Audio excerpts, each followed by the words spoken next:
Yes classes, आपका स्वागत है। अलंकार पढ़ रहे थे, उसमें सलेस अलंकार अपने देखा था।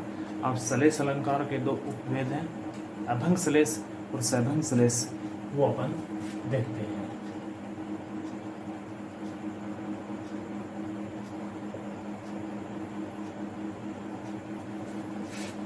अलंकार कौन सा देख रहे थे हमने? सलेस। और सलेस का ही पहला उपभेद है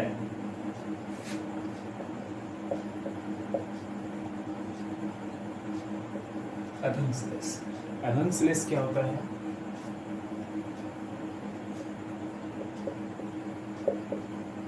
जब किसी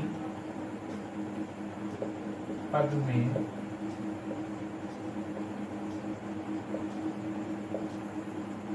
शब्द के टुकड़े किए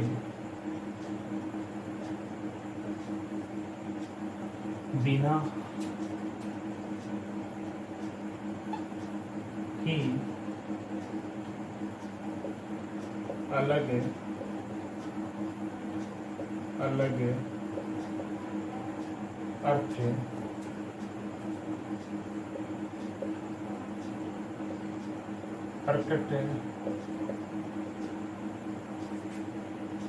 होता है, उससे अभंग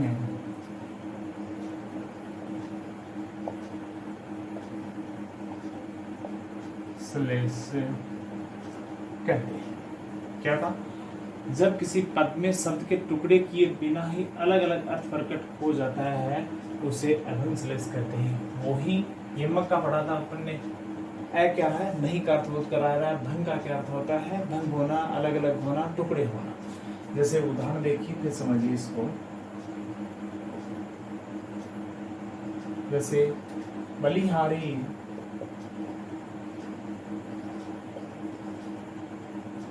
बलिहारी नरकूप की, बलिहारी नरकूप की गुण बिने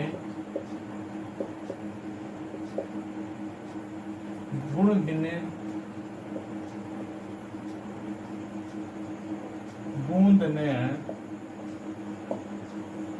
दे। बलिहारी नरकूप की गुण बिने बूंद ने दे।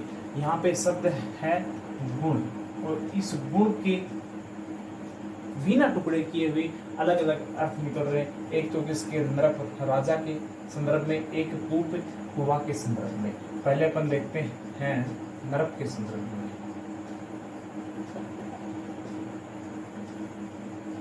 नरक राजा के संदर्भ में गुण क्या होते हैं? उसकी एक विशेषता। राजा की क्या विशेषता है? राजा के अंदर कौन से गुण विद्यमान हैं? दूसरा, कूप।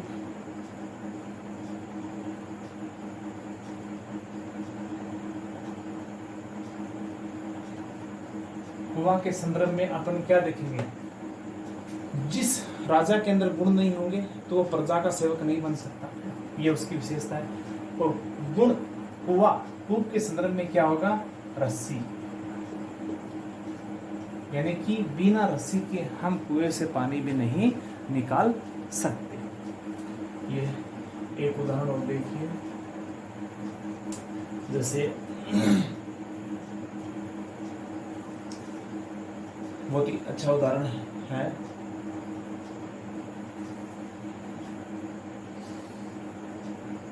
नर अरु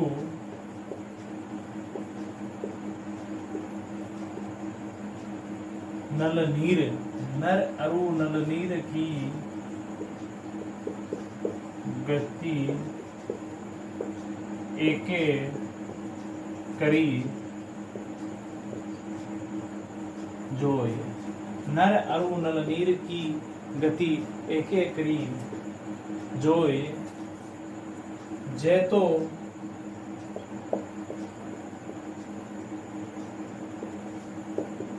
नीचो हवे जे तो नीचो हवे ते तो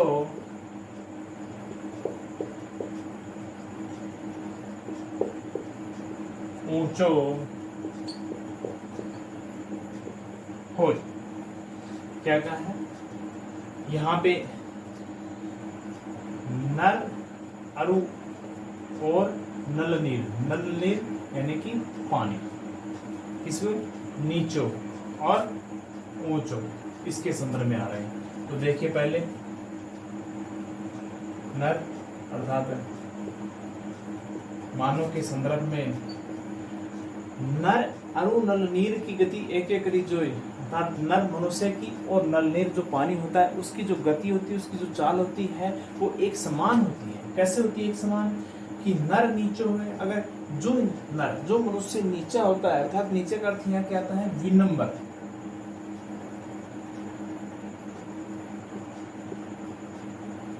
विनम्र स्वभाव उसका, ठीक है। और वैसे ही नल नीर अर्थात जल के संदर्भ में अपन देखेंगे तो इसका क्या अर्थ निकल रहा है, जल के संदर्भ में देखेंगे तो क्या नीचा होकर अर्थात गहराई है, गहराई हो गए। अभी देखिए आगे ऊंचा, ऊंचों के संदर्भ में, ऊंचों के संदर्भ में नर के संदर्भ में अपन क्या अर्थ लेंगे ऊंचों का, ऊंचो होना अर्थात उन्नति,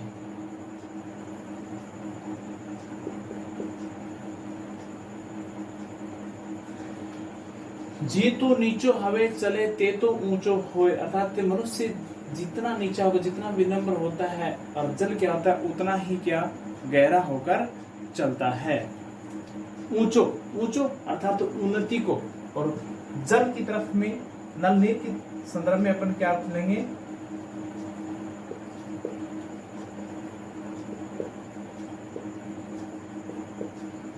ऊंचाई की ओर। तो ये क्या है अलग अलग हर के संदर्भ में प्रसंग अनुसार अर्थ लिया जा रहा है। शब्द क्या आ रहा है, एक ही आ रहा है। अब देखिए इसका दूसरा भेद सैभंग। अभंग में तो अपन ने देखा कि शब्द के टुकड़े नहीं किए जाते हैं और बिना टुकड़े किए ही उसका अर्थ प्रकट होता है अलग अलग, लेकिन यहाँ भैया कुछ अलग होगा सैभंग में। सैभंग में क्या करना पड़ेगा, भंग करना पड़ेगा, अर्थात अपने को टुकड़े करने पड़ेंगे।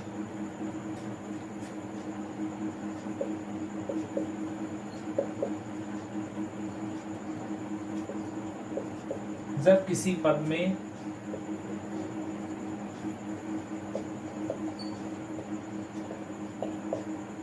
शब्द के टुकड़े करके अलग अलग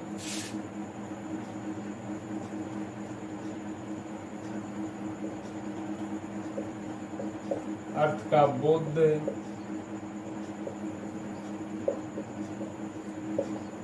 होता है, वहां सैभंग श्लेष माना जाता है।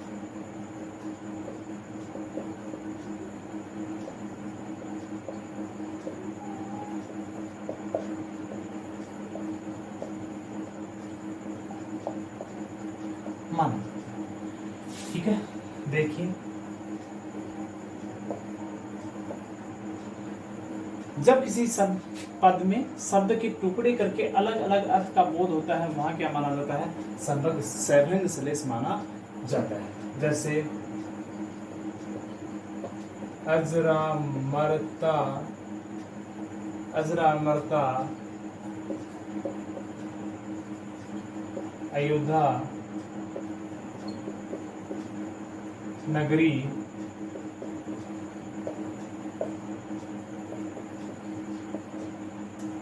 किसे प्रिय नहीं लगती। क्या कहा, अजरा अमरता अयोध्या नगरी किसी प्रिय नहीं लगती। यहां शब्द आ रहा है अजरा अमरता। अब देखिए इसका अलग अलग अर्थ है। अज धन राम धन रथ।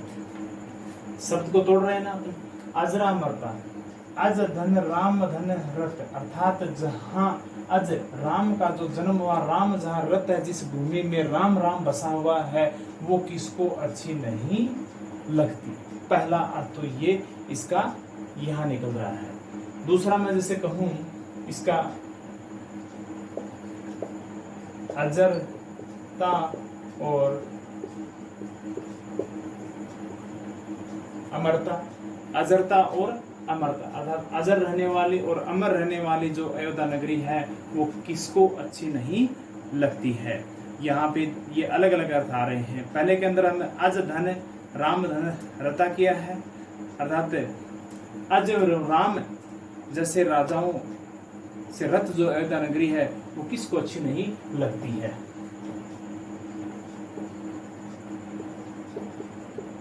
अज राम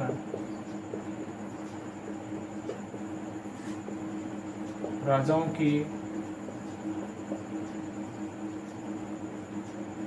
अयोध्या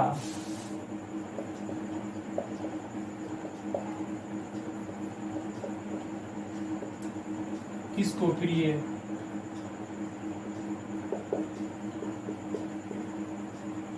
नहीं लगती।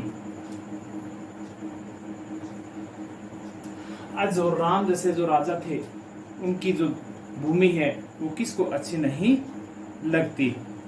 दूसरे के अंदर और देखिए अजर धनता अमरता, अर्थात अजरता व अमरता प्रदान करने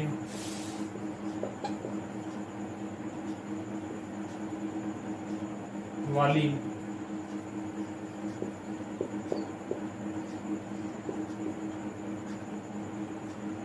अयोध्या नगरी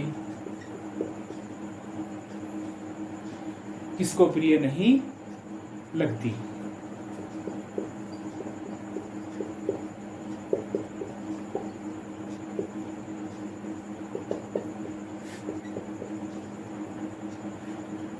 ये थे किसके भेद, सलेस अलंकार के भेद, अभंग सलेस और सैभंग सलेस। आगे का नेक्स्ट वीडियो में।